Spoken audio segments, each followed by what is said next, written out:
Kecelakaan maut yang terjadi di ruas Jalan Manado Bitung, tepatnya di Desa Maumbi, Kecamatan Kalawat, Kabupaten Minahasa Utara, yang mengakibatkan 2 orang tewas dan 4 lainnya luka-luka, langsung didalami Polres Minut.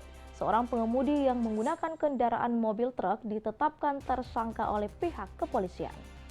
Diduga sakit hati YR 41 tahun warga Kabupaten Minahasa Utara yang setiap harinya berprofesi sebagai supir dump truck nekat menabrak sejumlah orang di Desa Maumbi, Kecamatan Minahasa Utara pada Minggu 15 Oktober 2023 yang lalu.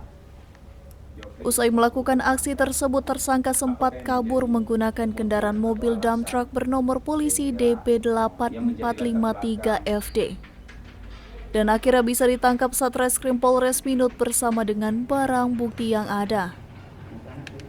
Pejabat sementara Kasatreskrim Polres Minahasa Utara Ibda Melkianus Pontoh saat ditemui membenarkan hal tersebut. Ia mengakui pelaku sakit hati terhadap salah satu korban di mana saat berada di rumah 2 di Desa Maumbi keduanya sempat terjadi cekcok.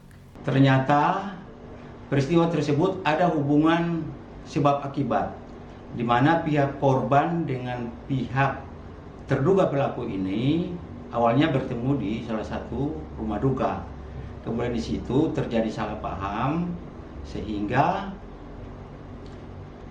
pihak dari terduga korban ini ada melakukan penganiayaan terhadap pelaku.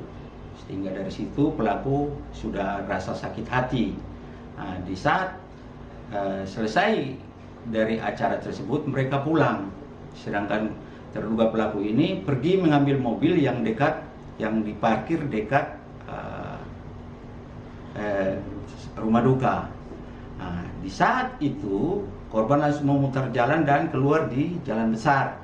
Di saat di jalan besar, tersangka melihat keberadaan korban yang sementara berada di tepi jalan. Nah, selain korban juga ada beberapa teman korban yang saat itu di jalan. Korban tersangka mengenal salah satu pelaku yang memukul korban pada saat di TKP awal, ya kan? Sehingga timbul emosi, timbul rasa sakit hati, pelaku langsung menabrak korban yang dia kenal tadi. Nah, ternyata apa yang terjadi setelah tabrak bukan saja korban yang kena masa, tapi korban-korban lain. Tersangka dikenakan pasal 338 subsidiar 354 351 KUHP dengan ancaman hukuman 15 tahun penjara. Dari Minahasa Utara, Brian Umboh melaporkan untuk Kawanua TV.